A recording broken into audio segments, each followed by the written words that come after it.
പ്രിയപ്പെട്ട വിദ്യാർത്ഥികളെ, നമ്മളിന്ന് 10ാം ക്ലാസ് സോഷ്യൽ സയൻസിലെ പൊതുഭരണം എന്ന് പറയുന്ന ചാപ്റ്ററിൻ്റെ മോക്ക് ടെസ്റ്റാണ് നടത്താൻ പോകുന്നത്. 25 ചോദ്യങ്ങളാണ് നമ്മൾ ഈ വീഡിയോക്കകത്ത് ഉൾപ്പെടുത്തിയിട്ടുള്ളത്. LDC LGS എക്സാമുകൾക്ക് വേണ്ടി പ്രിപ്പയർ ചെയ്യുന്ന വിദ്യാർത്ഥികൾക്ക് ഉതകുന്ന തരത്തിലാണ് നമ്മൾ വീഡിയോ തയ്യാറാക്കിയിട്ടുള്ളത്. ഒരുപാട് തവണ PSC ചോദിച്ചിട്ടുള്ള ചോദ്യങ്ങൾ ഇതിനകത്ത് ഉൾപ്പെടുത്തിയിട്ടുണ്ട്. നിങ്ങൾക്ക് തീർച്ചയായിട്ടും ഈ ചോദ്യങ്ങളൊക്കെ ഉപകാരപ്പെടും. 25 ചോദ്യങ്ങൾ, മുഴുവൻ ചോദ്യങ്ങൾക്ക് ഉത്തരം നൽകാൻ ശ്രമിക്കുക. നമുക്ക് വീഡിയോയിലേക്ക് പോകാം. ഒന്നാമത്തെ ചോദ്യം, ദേശീയ തലത്തിൽ അഴിമതി തടയുന്നതിനായിട്ട് രൂപം നൽകിയ സ്ഥാപനമാണ് ഡാഷ്. ദേശീയ തലത്തിൽ അഴിമതി തടയുന്നതിനായിട്ട് രൂപം നൽകിയ സ്ഥാപനമാണ് ഡാഷ്. എന്താണ് ഉത്തരം? കറക്റ്റ് ആൻസർ എന്താ? ഓപ്ഷൻ ബി ആണ്, ലോക്പാൽ ആണ് ഉത്തരം.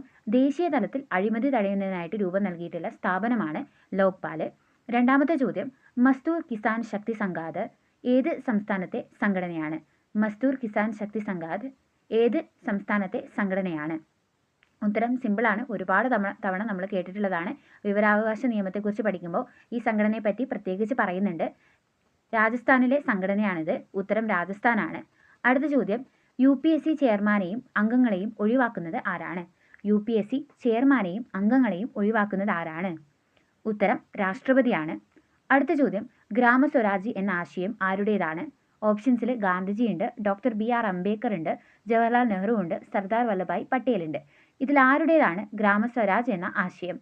ഉത്തരം ഗാന്ധിജിയാണ്. ഗ്രാമസ്വരാജിൻ്റെ ആ ഗായും ഗാന്ധിജിയുടെ ആ ഗായും കണക്ട് ചെയ്ത് പഠിച്ച് ഓർത്തു വെക്കുക. ഗ്രാമസ്വരാജ് എന്ന് പറയുന്ന ആശയം ഗാന്ധിജിയുടേതാണ്. അടുത്ത ചോദ്യം, സംസ്ഥാനത്തെ PSC ചെയർമാനും അംഗങ്ങളും ആരുടെ മുമ്പിലാണ് രാജിക്കത്ത് സമർപ്പിക്കുന്നത്? സംസ്ഥാന PSC ചെയർമാനും അംഗങ്ങളും ആരുടെ മുമ്പിലാണ് രാജിക്കത്ത് സമർപ്പിക്കുന്നത്? ആരുടെ മുമ്പിലാണ്? സംസ്ഥാനത്തെ PSC ചെയർമാനും അംഗങ്ങളും ഗവർണറുടെ മുമ്പിലാണ് രാജിക്കത്ത് സമർപ്പിക്കുന്നത്. ഉത്തരം ഗവർണറാണ്. അടുത്ത ചോദ്യം, നാം കൊടുക്കുന്ന വിവരങ്ങൾക്ക് കൃത്യമായ സമയത്തിനകം മറുപടി തരാതിരിക്കുകയോ നിരസിക്കുകയോ ചെയ്താൽ വിവരാവകാശ കമ്മീഷൻ ആ ഉദ്യോഗസ്ഥന് മേൽ ചുമത്തുന്ന പിഴ എത്രയാണെന്നാണ് ചോദ്യം. അതായത് നമ്മൾ ആവശ്യപ്പെടുന്ന വിവരം നമുക്ക് തരാതിരിക്കുമ്പോൾ വിവരാവകാശ കമ്മീഷൻ ആ ഉദ്യോഗസ്ഥന് ചുമത്തുന്ന പരമാവധി പിഴ എത്രയാണെന്നാണ് ചോദ്യം. ഉത്തരം 25,000 രൂപയാണ് പരമാവധി പിഴ. അടുത്ത ചോദ്യം, UPSCയുടെ ആസ്ഥാനം എവിടെയാണ്? UPSCയുടെ ആസ്ഥാനം എവിടെയാണ്? ഉത്തരം ഡൽഹിയാണ്. അടുത്ത ചോദ്യം, ലോകായുക്ത മഹാരാഷ്ട്രയിൽ നടപ്പിലാക്കിയിട്ടുള്ള വർഷം ഏതാണ്? ലോകായുക്ത മഹാരാഷ്ട്രയിൽ നടപ്പിലാക്കിയിട്ടുള്ള വർഷം ഏതാണ്? ഉത്തരം 1971. അടുത്ത ചോദ്യം, എല്ലാ പൗരന്മാർക്കും യാതൊരു പക്ഷഭേദവുമില്ലാതെ വ്യക്തമായ സേവനം ലഭ്യമാക്കുന്ന പദ്ധതി എന്ന് APJ അബ്ദുൽ കലാം പറഞ്ഞത് ഏതു പദ്ധതിയെ പറ്റിയിട്ടാണ്? എല്ലാ പൗരന്മാർക്കും യാതൊരു പക്ഷഭേദവുമില്ലാതെ വ്യക്തമായിട്ടുള്ള സേവനം ലഭ്യമാക്കുന്ന പദ്ധതി എന്ന് APJ അബ്ദുൽ കലാം പറഞ്ഞത് ഏത് പദ്ധതിയെ പറ്റിയിട്ടാണ്? ഉത്തരം ഗവേണൻസ് ആണ് ആ പദ്ധതി. അബ്ദുൽ കലാമിൻ്റെ വാക്കുകൾ ഓർമ്മിച്ച് വെക്കുക. അടുത്ത ചോദ്യം, നാം കൊടുക്കുന്ന വിവരങ്ങൾക്ക് കൃത്യമായ സമയത്തിനകം മറുപടി തരാതിരിക്കുകയോ നിരസിക്കുകയോ ചെയ്താൽ വിവരാവകാശ കമ്മീഷൻ ആ ഉദ്യോഗസ്ഥന് മേൽ ചുമത്തുന്ന ഒരു ദിവസത്തെ പിഴ എത്ര? ഒരു ദിവസത്തെ പിഴയാണ് ചോദിക്കുന്നത്. അതായത് നമ്മൾ ആവശ്യപ്പെടുന്ന വിവരങ്ങൾക്ക് കൃത്യമായിട്ടുള്ള മറുപടി തരാതിരിക്കുകയോ അത് നിരസിക്കുകയോ ചെയ്താൽ വിവരാവകാശ കമ്മീഷൻ ആ ഉദ്യോഗസ്ഥന് മേൽ ചുമത്തുന്ന ഒരു ദിവസത്തെ പിഴ എത്രയാണെന്നാണ് ചോദ്യം. ഉത്തരം 250 രൂപയാണ്. ഇതൊക്കെ ആ പാഠത്തിനകത്ത് പറഞ്ഞിട്ടുള്ളതാണ്. പൊതുഭരണം എന്ന് പറയുന്ന ചാപ്റ്ററിനകത്ത് പറഞ്ഞിട്ടുള്ളതാണ് ഈ 250 രൂപയുടെ കാര്യങ്ങളൊക്കെ. അടുത്ത ചോദ്യം, അഡ്മിനിസ്ട്രേഷൻ എന്ന പദം ഉത്ഭവിച്ചത് ഏത് ഭാഷയിൽ നിന്നാണ്? അഡ്മിനിസ്ട്രേഷൻ എന്ന പദം ഉത്ഭവിച്ചത് ഏത് ഭാഷയിൽ നിന്നാണ്? ഉത്തരം ലാറ്റിനാണ്. അടുത്ത ചോദ്യം, സംസ്ഥാന തലത്തിൽ അഴിമതി തടയുന്നതിനായിട്ട് രൂപം നൽകിയ സ്ഥാപനമാണ്. സംസ്ഥാന തലത്തിൽ അഴിമതി തടയുന്നതിനായിട്ട് രൂപം നൽകിയ സ്ഥാപനം ഏതാണെന്നാണ് ചോദ്യം. ഉത്തരം ലോകായുക്തയാണ്. അടുത്ത ചോദ്യം, ഇന്ത്യയിൽ ഓംബുഡ്സ്മാൻ എന്നറിയപ്പെടുന്നത് ആരാണ്? ഇന്ത്യയിൽ ഓംബുഡ്സ്മാൻ എന്നറിയപ്പെടുന്നത് ആരാണ്? ഉത്തരം ലോക്പാലാണ്. അടുത്ത ചോദ്യം, ലോകായുക്ത ആദ്യമായി നടപ്പിലാക്കിയ സംസ്ഥാനം ഏത്? ലോകായുക്ത ആദ്യമായിട്ട് നടപ്പിലാക്കിയ സംസ്ഥാനം ഏത്? ഉത്തരം മഹാരാഷ്ട്രയാണ്. 1971 ആദ്യമായിട്ട് ലോകായുക്ത നടപ്പിലാക്കുന്നത്. സംസ്ഥാന തലത്തിൽ അഴിമതി തടയുന്നതിനായിട്ടാണ് ലോകായുക്ത എന്ന് പറയുന്നത്. അതേപോലെ കേന്ദ്ര തലത്തിലാണെങ്കിൽ അത് ലോക്പാലാണ്. അടുത്ത ചോദ്യം, ഏത് രാജ്യത്ത് നിന്നാണ് ഓംബുഡ്സ്മാൻ എന്ന ആശയം കടമെടുത്തിരിക്കുന്നത്?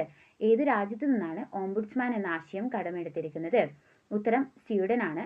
അടുത്ത ചോദ്യം, സേവന അവകാശ നിയമം നിലവിൽ വന്നത് എന്ന്? സേവന അവകാശ നിയമം നിലവിൽ വന്നത് എന്ന്? ഉത്തരം 2012 നവംബർ 1 സേവനാവകാശ നിയമം നിലവിൽ വന്നത്. അടുത്ത ചോദ്യം, അഴിമതി തടയുന്നതിനായിട്ട് ദേശീയ തലത്തിൽ 1964 സ്ഥാപിതമായിട്ടുള്ള സ്ഥാപനം ഏത്? അഴിമതി തടയുന്നതിനായിട്ട് ദേശീയ തലത്തിൽ 1964 സ്ഥാപിതമായിട്ടുള്ള സ്ഥാപനം ഏതാണെന്നാണ് ചോദ്യം. ഉത്തരം സെൻട്രൽ വിജിലൻസ് കമ്മീഷനാണ്. അടുത്ത ചോദ്യം, ബാങ്കിംഗ് മേഖലയിലെ ഓംബുഡ്സ്മാനെ നിയമിക്കുന്നത് ആരാണ്? ബാങ്കിംഗ് മേഖലയിലെ ഓംബുഡ്സ്മാനെ നിയമിക്കുന്നത് ആരാണ്? ഉത്തരം RBI ഗവർണറാണ്. അടുത്ത ചോദ്യം, ആരെയാണ് ഓംബുഡ്സ്മാനായിട്ട് നിയമിക്കുന്നത്? ആരെയാണ് ഓംബുഡ്സ്മാനായിട്ട് നിയമിക്കുന്നത്? ഓപ്ഷൻ എ സർവീസിൽ നിന്ന് വിരമിച്ച ഹൈക്കോടതി ജഡ്ജി, സർവീസിൽ നിന്ന് വിരമിച്ച IAS ഉദ്യോഗസ്ഥൻ, ഓപ്ഷൻ സി സർവീസിൽ നിന്ന് വിരമിച്ച IPS ഉദ്യോഗസ്ഥൻ, സർവീസിൽ നിന്ന് വിരമിച്ച സുപ്രീം കോടതി ജഡ്ജി. ഇതിൽ ആരെയാണ് ഓംബുഡ്സ്മാനായിട്ട് നിയമിക്കുന്നത്? ആരെയാണ്? ഉത്തരം സർവീസിൽ നിന്ന് വിരമിച്ച ഹൈക്കോടതി ജഡ്ജിയാണ് ഓംബുഡ്സ്മാനായിട്ട് നിയമിക്കുന്നത്. അടുത്ത ചോദ്യം, IAS IPS നിയമനങ്ങൾക്കുള്ള പരീക്ഷ നടത്തുന്നത് ആരാണ്?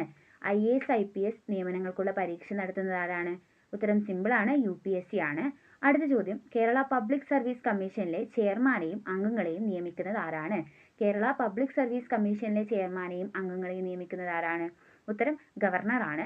അടുത്ത ചോദ്യം, ഹെൽമറ്റ് ധരിക്കാതെ ഇരുചക്ര വാഹനക്കാർക്ക് പെട്രോളില്ല എന്ന നിയമം പ്രാബല്യത്തിൽ വരുത്തിയ സംസ്ഥാനം ഏതാണ്?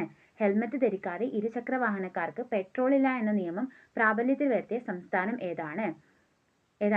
ഉത്തരം ആന്ധ്രാപ്രദേശാണ്. അടുത്ത ചോദ്യം, യൂണിയൻ പബ്ലിക് സർവീസ് കമ്മീഷൻ ചെയർമാനെ നിയമിക്കുന്നത് ആരാണ്?